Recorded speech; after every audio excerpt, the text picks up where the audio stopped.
Welcome back to Fantasy Endzone. I'm your host, as always, Jake. You can follow me on X, Twitter, whatever you call it, at Louis Lewis 5. That's Lewis, Lewis, and then number 5. Also, if you're watching on the YouTube channel, it's right there on the screen for you.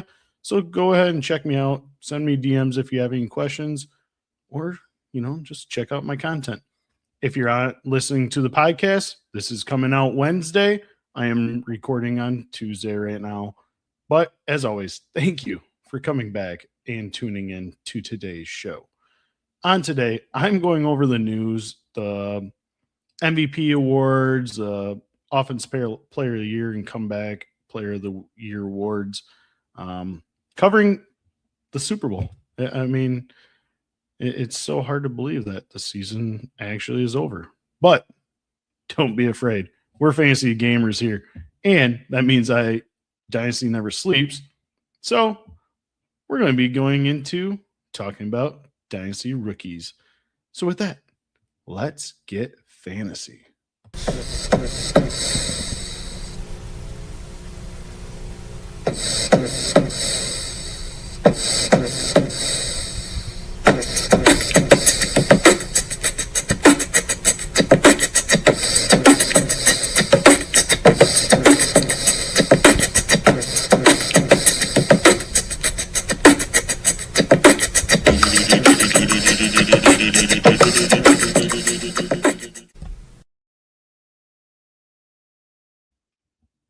So let's start with last week. The NFL awards came out.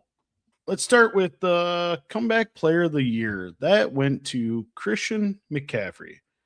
I mean, why would it not? Honestly, he was the top player for us fantasy gamers overall. But, I mean, he's just dominant. If you had him, I think there's like a statistic that came out. You're like 60% in your championship game. I mean, hell, he had over 1,200 rushing yards, 10 rushing touchdowns, over 100 catches, and just shy of 1,000 receiving yards. Man, and 7 touchdowns through the air. I think if you just take away the rushing aspect, I think he would have been still like a wide receiver 1 finish. Unbelievable. And that's what us fantasy gamers are wanting and needing. And that's what he came out and produced. Next year, I'm thinking Joe Burrow. It could be a comeback player of the year. I know he missed a lot of time last year. Potentially he could. But I'm going to say Malik Neighbors is going to win it. Him and Jaxson Dart, I think, are going to get right this offseason. As long as he doesn't still have his cane, crutch, whatever he has going forward, I think he's going to be one of the favorites to win Comeback Player of the Year for 2026 season. So let's see. Offense Player of the Year, though, Jaxson Smith-Njigba. I mean, another well-deserved one. Even though you could have said Puka Nacua, and I would have been totally cool because these two were just dominant. Puka led in receiving or receptions, whereas Jaxson Smith-Njigba led in receiving yards. They both had 10 receiving touchdowns. With 1,793 receiving yards, that was 8th all-time for a single season for Jaxson Smith-Njigba.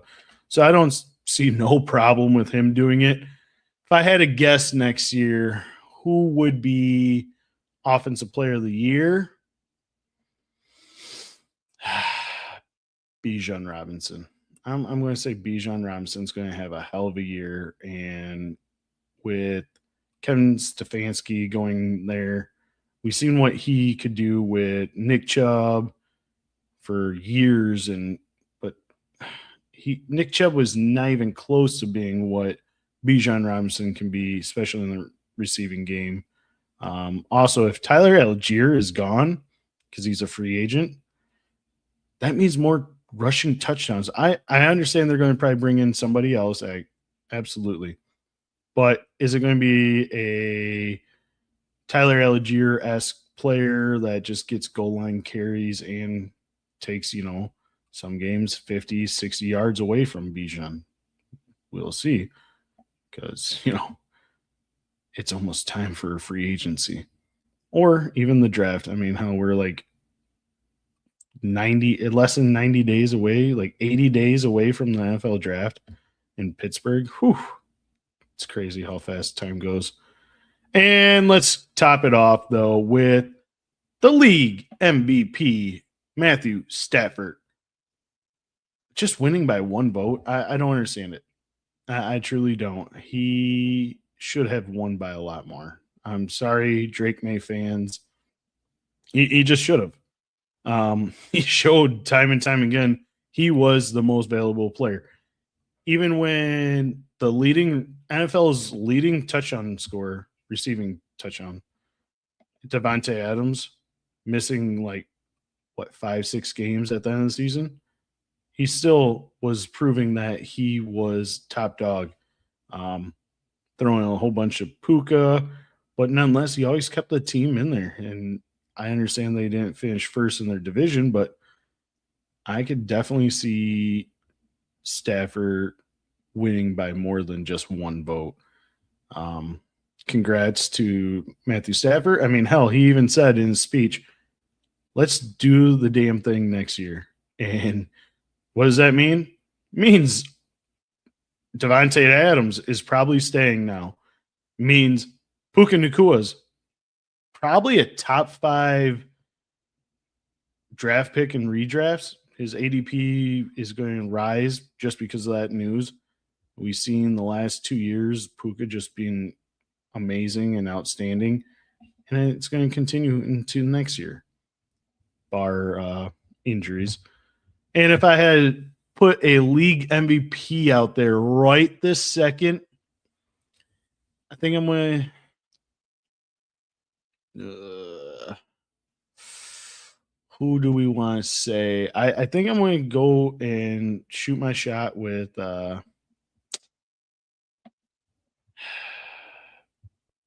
Joe Burrow. Yes, you see the Bengals helmet. That's a Jamar Chase helmet. But I am a Packer fan, as you could kind of see over there. But nonetheless, I think Joe Burrow can have a huge season this coming year. Their defense isn't going to be wowing much again, as long as he stays protected, unlike Drake Maye in the Super Bowl or Patrick Mahomes throughout the whole year. I think he's going to be okay, and he's going to throw for 45 plus touchdowns next year. So do not be surprised about him winning MVP.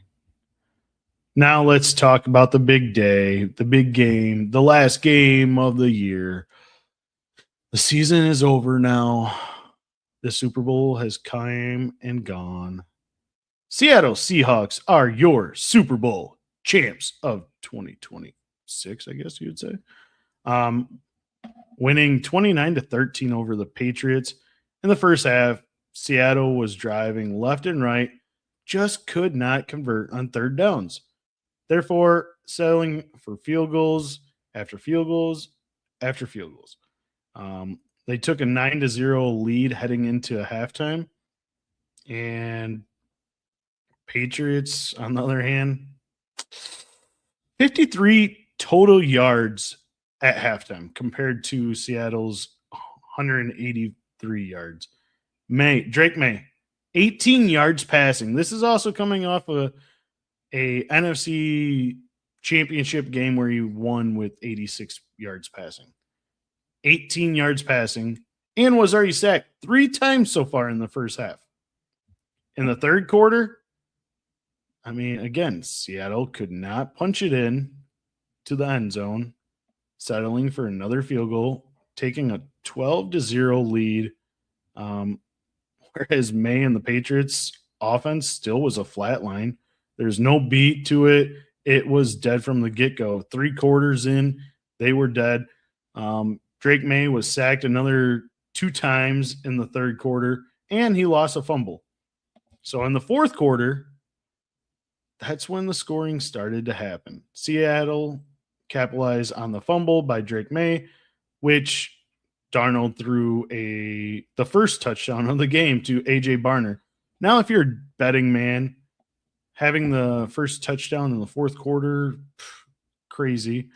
And also, if you had A.J. Barner being the first person to score a touchdown, that's plus 1,200 according to DraftKings. But Maye and the Patriots came back with a couple big-time throws right after. Matt Collins just did his thing for 2 catches for a touchdown. It was 19-7 with like 12 and a half minutes left. Both teams just punned back and forth again. Seattle would eventually get another Josh Myers field goal. This is the most time. I don't know how he was an MVP, but he had 5 field goals, and that's a Super Bowl record. So it's 22-7 with just 6 minutes left in the game. A minute later, though, Maye got hit while throwing, and that was picked for 6 points. It was a pick 6. Yeah. Later on, I mean, Maye would throw another touchdown to Ramondre Stevenson, making the final 29-13. The story of the game, though, was Patriots could not protect anyone. Hell, they couldn't even protect your card from getting hacked, at the gas station or whatever else. Maye was sacked 6 times. He fumbled 2 interceptions. One of them was for a touchdown. Let's not put all the blame on Drake Maye right now. The dark side, Seattle defense is not to be messed with. The dark side showed the eliteness. Darnold in the offense, all they had to do is protect the ball, and that's going to get the job done. And that's what they did. I mean, hell, they couldn't score they kicked 5 field goals, for Christ's sake. And 2 touchdowns? Yeah. Actually, 1 touchdown on offense because the defense got a pick 6. That's all they had to do is protect the ball, and that's what it was. This is the second year in a row we've seen an elite defense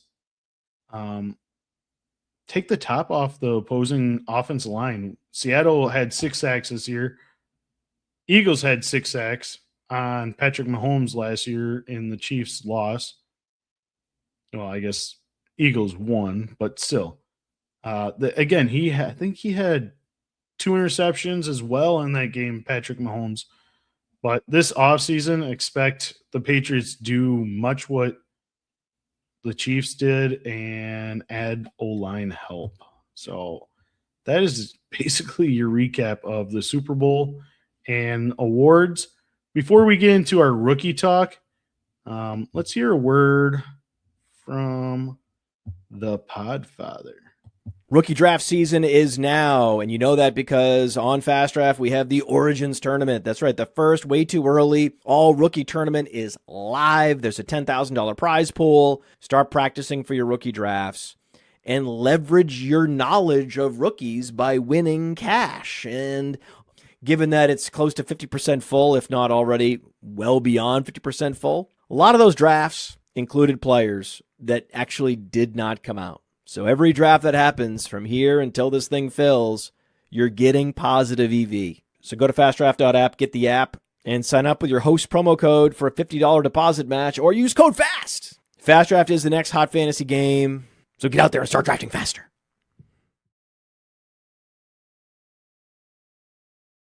Go ahead and use our promo code here at Fantasy Endzone, Lewis, Lewis, for dollar match up to $50.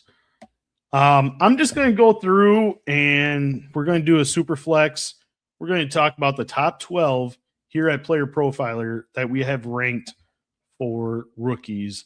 A couple of them I'm adjusting my own rankings, so you do as well. But these are guys that are going to have to get to know their names. So let's start it off. This is going to be kind of a quicker show, nonetheless. At the 101, don't make it difficult. It was just like last year. Don't make it difficult. Yes, Ashton Jeanty, no, he didn't pan out. Yeah, look, his team looked like ass. I'm sorry. Was not good. It was hot garbage. They had no offense line. Hell, they were meeting in the back room or whatever else with no coaching staff because Pete Carroll's coach or son cannot coach to save his life. Let's be honest. Like, he should not have been in that position as an offense line coach because Gino, the offense line, the running backs were having separate meetings to see how they wanted the block set up. That is uncalled for. I'm so glad that they're out. The whole Carroll brother or father son is out. So happy for that. But again, JT will bounce back this year. But just don't make the 101 hard. Even in SuperFlex, it's Jeremiah Love. Running back, Notre Dame. He's 6 foot, 214. This guy can catch a ball, take it to the house. He could rush and break a tackle and take it to the house. He is explosive in every damn way possible. I am looking, if I can, squeeze a couple 101s. I mean, hell, I got lucky. I won a league and I had somebody's draft pick that has the 101. So I won and I get the best player on the board. Jeremiah Love, running back, Notre Dame. That's all you need to know. Just take him. At number 2 in a super flex, I'm drafting Fernando Mendoza, Heisman winner, quarterback, national champion from Indiana. I think he's going to join it. If all things go correct, he should be the number 1 overall draft pick, meaning he's going to join 2 other players, Joe Burrow and Cam Newton, as being a Heisman winner, winning the national championship, and the number 1 overall draft pick in the same year. Mendoza, 6'5", 225. I mean, let's be honest. He looks amazing. He looks apart. Everyone thought, oh, well, he's in design system the first couple games. But they opened that baby up. I was going to say something else. They opened that baby up and let him rip it. Is there some flaws? Yeah, of course. You're going to have flaws with every player, regardless. Can he rush, though?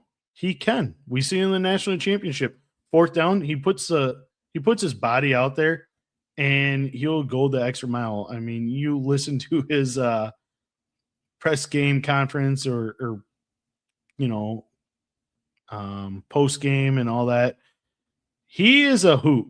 He's just he's a funny guy. Just too funny. But nonetheless, he's going to be a starter in the NFL for the next 10, 15 years, I'm thinking. So I'm guessing he's going to develop into a great quarterback, especially for the Raiders, because they should be drafting him number 1. You already got Ashton Jeanty. That's going to boost Jeanty. And you got Brock Bowers. You got to get a couple weapons in the NFL draft. You could probably get another good one that we're going to talk about. And he is a college partner in crime, teammate with Fernando Mendoza. At number 3, we have on our list. Now these next three guys, it's going to be all up and down. Depending on where you look and how you look. I'm going based on our rankings here at Player Profiler. Is Malachi Lemon, wide receiver, USC. He is 5'11", 195. He's electric with the ball in his hands. Offers slot and outside versatility. USC used him in motion so much. I mean, everyone's going to keep comparing him to Amon-Ra St. Brown for good reason. He's got good hands. He explodes in the slot position just like St. Brown. He's also another USC Trojan that he might be compared to is Robert Woods. And I could see some of that in his game as well. He had 79 grabs for over 1,100 yards and 11 touchdowns. He led the team in every single category, even though like he's going to be elite in the NFL. And I'm just wondering where his landing spot is going to be. That's going to determine how high I want to draft him personally. If it's not him, it's going to be this next guy. At 104, Cardinal Tate from Ohio State. You got to trust Ohio State. The wide receivers from Ohio State is just great. Tate, 6'3", 191, follows, the whole Ohio State line. His release footwork and ability to manipulate leverage is already NFL caliber. He blocks. He does the dirty work. He's not going to shy away. Yes, he didn't produce how I wanted him to in the college playoffs. I think he dropped a touchdown or a wide open pass that normally he does not miss. I'm just surprised by that, but nonetheless, he could play all positions. He's going to make a difference. A lot of teams are projecting the New York Giants to take him, which I would love to have a piece of that offense. I think Jaxson Dart is going to be a stud next year in John Harbaugh's offense. But yes, Cardinal Tate, 104. At 105 is another wide receiver. There's so many great wide receivers in this class. I haven't dug deep into it so far. So I'm just giving you like a quick review of who these guys are. I'm going to dive way deeper later on this offseason, so stay tuned for that. But right now, I'm giving you guys the top 12 that we have listed here at Player Profiler. Is Jordan Tyson, wide receiver, Arizona State. He is 6'2", 200.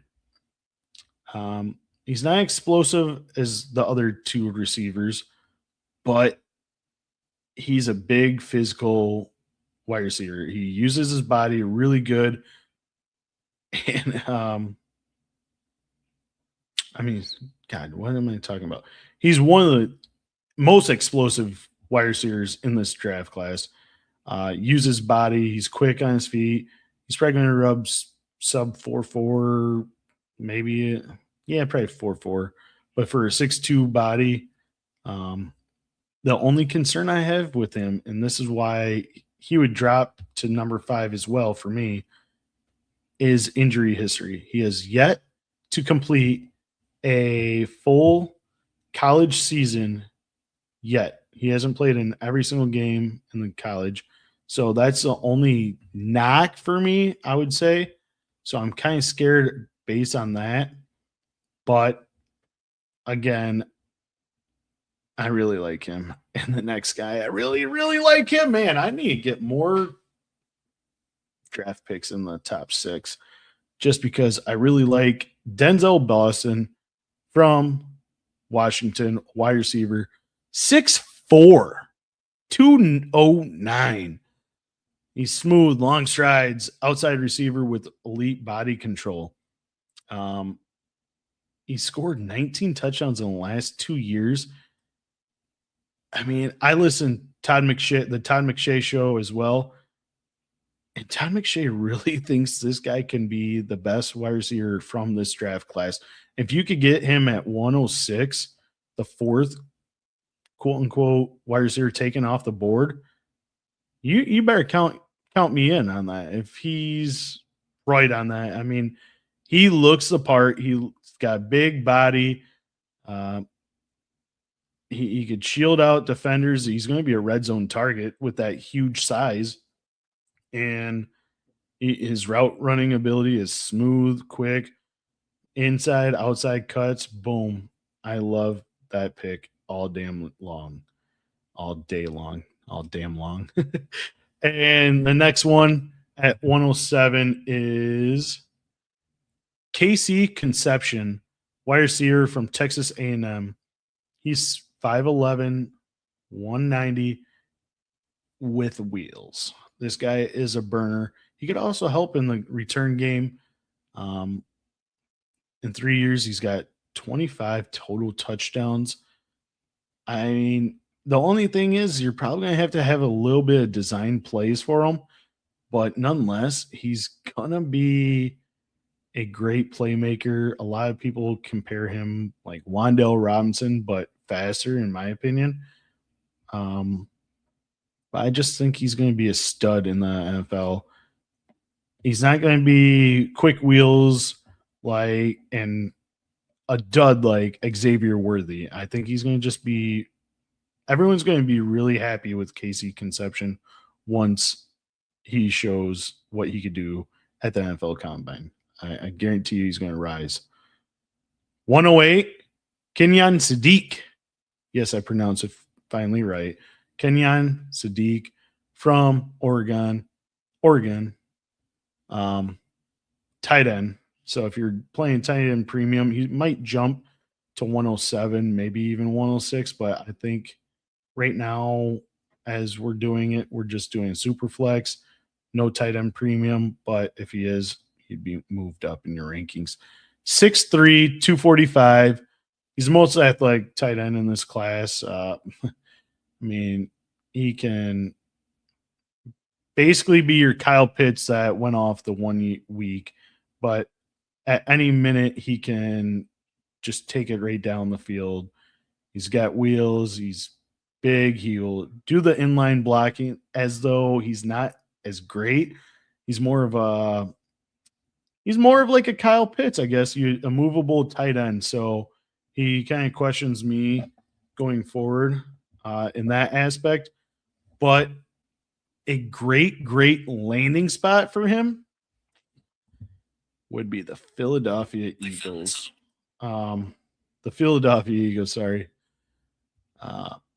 Sorry. Because Dallas Goedert is out and I can see him, well, he's a free agent, so I could see them taking him in the first round. At where are we at? 109. This one is a kind of surprise based on where he is. And let me just find is Elijah Surratt from Indiana, wide receiver. I did mention Fernando Mendoza. If they could get like Elijah Surratt in the second round for the Raiders, those two going back together as teammates would be awesome. And then I would be in on him. He's 6'2", 209. I think he did get hurt, but a lot of people compare him to like a Michael Wilson, and we just seen what Michael Wilson can do in the NFL, and he looked great as well. Outperforming 4th overall Marvin Harrison Jr. But nonetheless, I think he's going to be a good one. I just feel like there might be a couple of guys I'd draft before him, unless if he did land in that situation with Fernando Mendoza for the Raiders. At 110, I'm going to kind of pick it up. We only got about another couple minutes here before we are done with this episode. Is at 110, Jonah Coleman, running back, Washington. Man, I feel like we got like a whole bunch of like teammates on this list in the top 4 or 12. He's 5'9", though, 228. He's got good contact balance, goal line runner. But the only thing that really worries me is he didn't even have a 100-yard rushing game last year in the Big Ten. And the Big Ten is a big physical, division, conference, whatever you want to say. So that's very concerning for me. But he does offer a lot of upside in receiving aspect. But I'm kind of lower on him than consensus, I guess you'd say. So I wouldn't have him listed here personally, especially in SuperFlex. I'm drafting Ty Simpson, which, hey, Ty Simpson is number 111. And in a week, quarterback class coming out was probably a smart idea for him.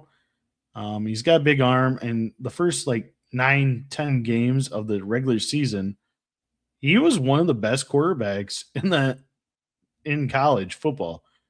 I don't know what happened, what went wrong, but he was amazing. He's throwing perfect spot on throws, everything else. I don't think he gets drafted to the Jets right away. So, in all honesty, I hope he could go to a team like the Rams just so he could learn behind Matthew Stafford. Again, quarterback from Alabama. He is 6'2", 208, so kind of leaner for the body frame, but big, strong arm. And I don't know what other team I'd want to say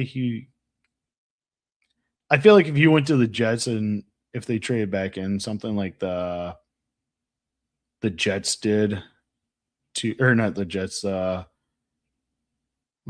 Giants, sorry, the other New York team. The Giants did for Jaxson Dart, traded back into the first round. I could see something like that, but yeah, I don't think so. But we have him here at 111, Ty Simpson. And the last one, Jadarian Price, running back, Notre Dame. You get what I'm saying? Again, these are teammates. Jeremiah Love, Notre Dame. Price, Notre Dame. Jonah Coleman, Washington. Denzel Boston, Washington. Elijah Surratt, Indiana. Fernando Mendoza, Indiana. It's just crazy how these teams just produce all this love we have for fantasy. And I am a big fan of Janarian Price as well. He's a big body back. A lot of people have him listed probably right around here, maybe a little bit higher based on what his ability is. He is 5'11", 209.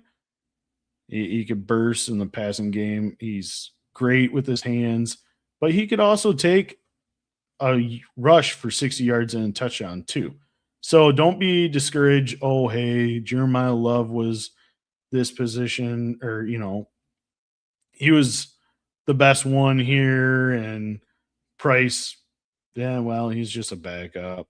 No, Price is really good as well. So if Jeremiah Love got hurt at any point last year, Price would have took over the reins and he would have moved himself up in the rankings. This is kind of like Felix Jones and Darren McFadden, just two top running backs, and they're on the same team. I really like them. So he is the last guy we talk about tonight. So again, Jeremiah Love, Fernando Mendoza, Malachi Lemon, I really like him.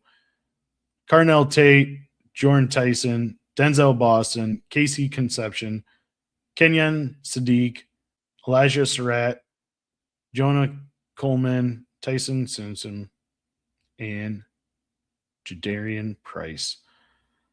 Another guy, I'm just going to mention him, is I'm falling more and more for him, is Emmett Johnson, Nebraska running back.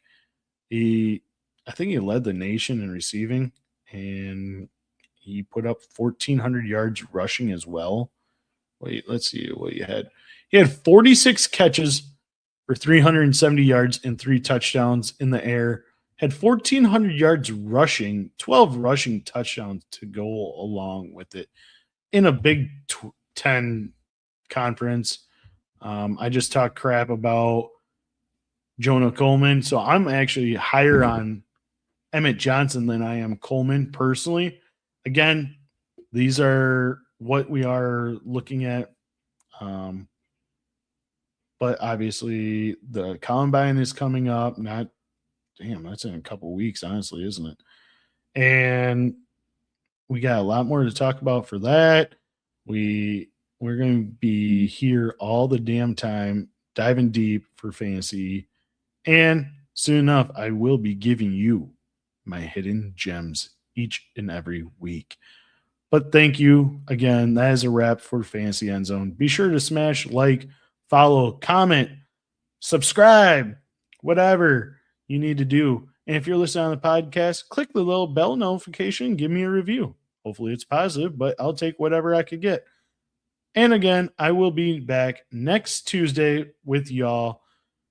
So don't be afraid, though, to follow me on X, Twitter, whatever you call it, Louis Lewis 5. Again, next week, we're going to get more and more involved in these rookies. So be sure to tune in. And as always, follow us here at Player Profiler, especially here on the Player Profiler Plus Now channel on YouTube. But we always give you expert analysis and tips. So be sure to tune in.